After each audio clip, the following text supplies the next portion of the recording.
నుంచి తప్పించుకోవటం అంత సులభం కాదు. నేను పరిగెత్తి అలసిపోయాను. ఏం కావాలి? నీ ప్రాణం అక్కర్లేదు, నీ ఆస్తి అవసరం లేదు.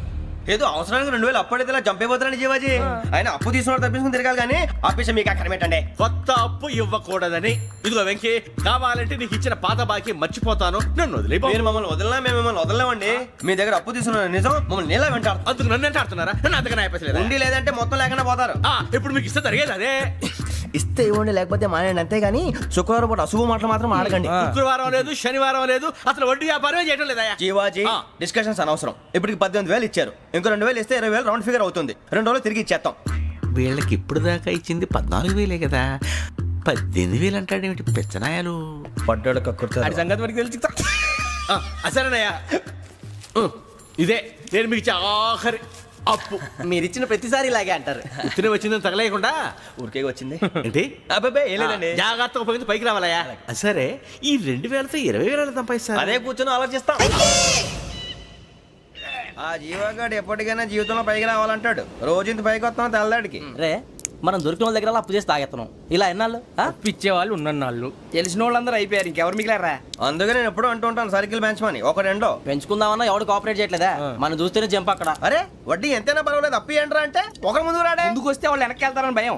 భయం భయం భయం, ఎక్కడ చూసినా భయం. ఎన్నాళ్ళు భయం?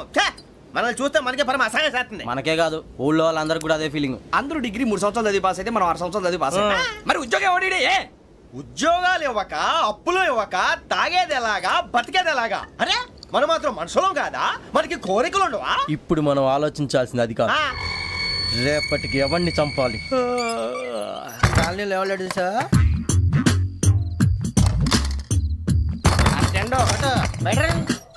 నువ్వా వెంకీ? ఏంటి వెంకీ ఈ టైంలో వచ్చా? నీతో మాడే పని ఉంది, దా చెప్తా. ఏ బాగా నిద్రొస్తుందా? సరిగానే రే, నువ్వు మమ్మల్ని చూసే తలిపేసావా?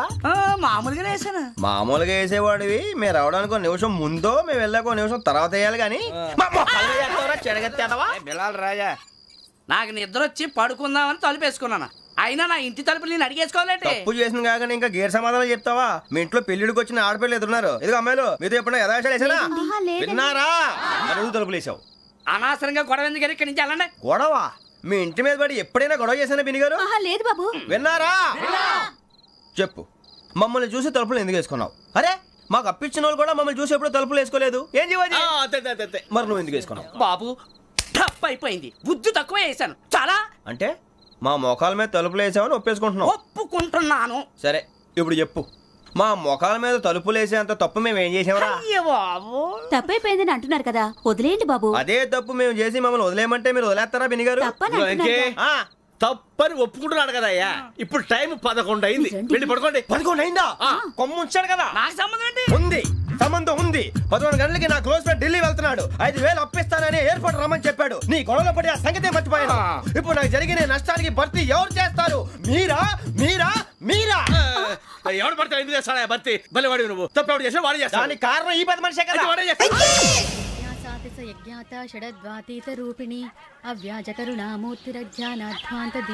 బీరు రమ్ము కలుపుకూడదు, తలకే పట్టేసింది. ఏంటే చదువుకుంటున్నావా? చదువుకో. దేనైనా వెనక్కి తీసుకురావాలం కానీ పోయిన కాలం వెనక్కి తీసుకురావడం ఎవడి వల్ల కాదు. టైం విలువ గురించి నువ్వు మాట్లాడడం. నువ్వు ఎలా పోతే నాకు ఎందుకులే. ఏమ్మా నీ పూజ అయిందా? తలకే పట్టేసింది, కాస్త మజ్జిగుంటే ఇవే. మా నాయనే అందరూ పొద్దున్నే లేచి టీలు కాఫీలు అడుగుతుంటే నువ్వు మాత్రం మజ్జిగ అడుగుతున్నావురా. కాఫీలు టీలు తాగే స్టేజ్ వాడు ఎప్పుడో దాటిపోయాడు. రాత్రి తాగింది దిగాలంటే మజ్జిగే తాగాలి. నువ్వు తల దించుకోవడం ఎందుకురా? నీలాంటి యదవనగానందుకు నేనే దించుకోవాలి తల.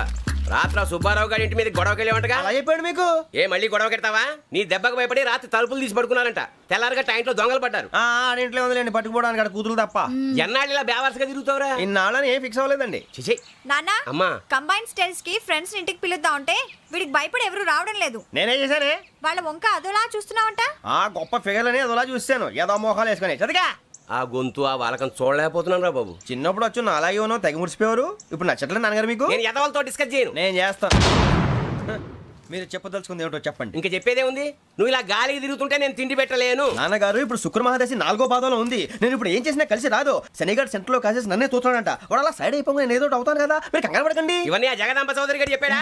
జేసీ గారిని గాడు గిడు అనకండి బాబు, మీకే మంచిది కాదు. అబ్బా ఊరుకోండి, ఎవరు నమ్మకాలు వాళ్ళవి. ఎరా ఇంతకీ ఆ శనిగాడు సైడ్ కి ఎప్పుడు వెళ్తాడంట? నేను సెంటర్ లోకి రావాలమ్మా. మరి ఆ గురువు సెంటర్ లోకి ఎప్పుడు వస్తాడంటావు? అవన్నీ మనకి తెలుస్తాయి అంటే జేసీ గారు తెలుస్తాయి. నాన్నగారు ఒక 1000 రూపాయలు ఇవ్వండి, దక్షిణ నుంచి అన్ని అడిగేసి వస్తాను. ఎదిగిన కూతురు గుండెల మీద కుంపటైతే నీలాంటి బేవార్స్ కొడుకు క్లైమోర్ మైన్స్ లాంటి వాడు చీదరిదుడా. ఆ జేసీ గారు పోయాక వీడు నేను అమ్మ నువ్వే ఫీల్ ఓకే. ఆయన కావాలని అంటున్న మాటలు కాదు, ఆయన దేవుడు. కానీ ఆ శనిగాడు ఆడి కాన్సన్ట్రేషన్ అంతా నా మీదే పెట్టేశాడు. మరి ఇప్పుడు ఎలాగరా నాన్న? ఆ పని మీద డబ్బులు అడుగుతుంటే నిసుక్కుంటున్నాడు. పోనీ నువ్వేనా ఇవే? నా దగ్గర కూడా లేవురా. తెలుగు భాషలో నాకు నచ్చని ఒకే ఒక్క పదం లేదు.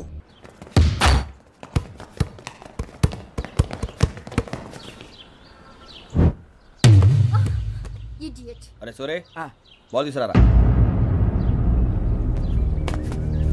సారీ ఏదో బాలి. బాస్కెట్ బాల్ మాలాంటి వాళ్ళు ఆడాలి. మీలాంటి మాసన కొడుకులు ఆడితే ఇలాగే ఉంటది. ఇలాగే ఇలాగే అమ్మాయిల ముందు ఫోర్స్ కొడతావా? ఆహా, అయితే నిన్ను కొడతా.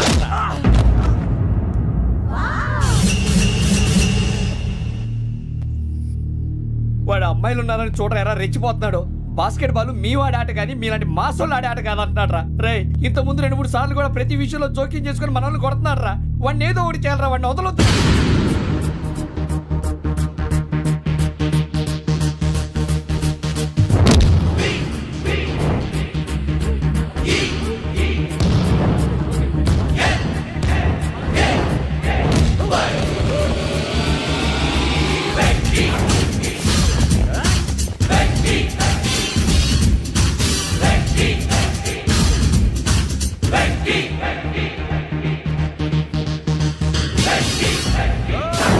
ఆడపిల్లలంటే ఎవరికైనా దెబ్బ తగిలితే అయ్యో అంటారు, మీకేమో ఎవరైనా కొడితే కామెడీ. కొట్టినోళ్ళు మీ దృష్టిలో హీరోలు. ఇప్పుడు నేను పచ్చడి కొడేస్తాను, నేను హీరోని అయిపోతానా? ఏంట్రా రెచ్చిపోతున్నావు? మాకు ఛాన్స్ ఇవ్వా? అసలు వచ్చిందే నీకోసం. మా వాడి బ్యాక్గ్రౌండ్ తెలియక ఆడమే చేసావు. ఇప్పుడు నీకు అప్పుడు అయిపోతున్నా రే. వాడి బ్యాక్గ్రౌండ్ సరే, అసలు నీ బ్యాక్గ్రౌండ్ ఏంట్రా? నాకు సెపరేట్ బ్యాక్గ్రౌండ్ అంటూ ఏం లేదురా. నేను ఎక్కడ నిలబెడితే అదే నా గ్రౌండ్. అంత పుడింగువా? తెల్దా?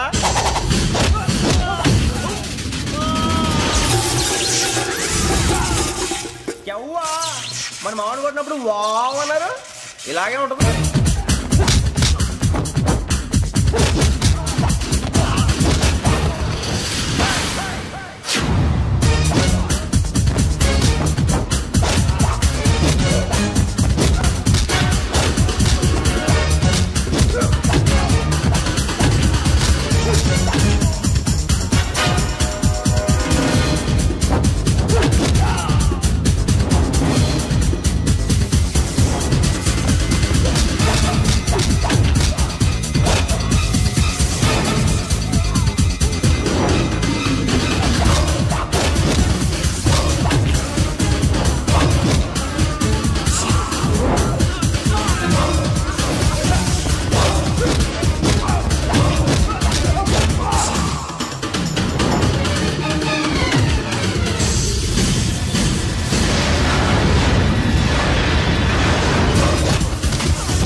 సూర్యబాబు, ఇందాక నేను కొట్టినప్పుడు నీకే అనిపించిందిరా? కుమ్మేయాలనిపించింది. మరి కుమ్మే. అమ్మో కుమ్ము.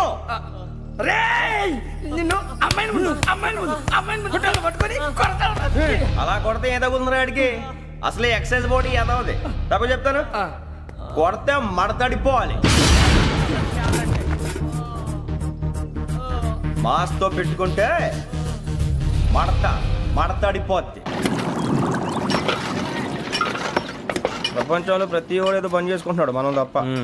మా కాంట్రాక్టర్ తో చెప్పి పని ఏదైనా ఇప్పించరా? ఎలాంటి పనులు మేము చేయం. డిగ్రీలు బిఏ, నేను ఎంఏ.